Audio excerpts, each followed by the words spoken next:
What is up, everyone? This is Tutorials here, and today I'm going to show you how to fix your Windows security protection history missing on your Windows 10 or 11 device. So let's get right into this. So this is a quick fix. We're just going to type in 3 commands in command prompt.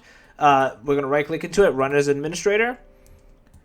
You'll find them in the description, or you can obviously just copy and paste them the way I have them. But basically we're going to have these 3 commands put in, which is basically these 3 commands. Let me just show you. So you're going to do this del c program data Microsoft Windows Defender scans MP cache.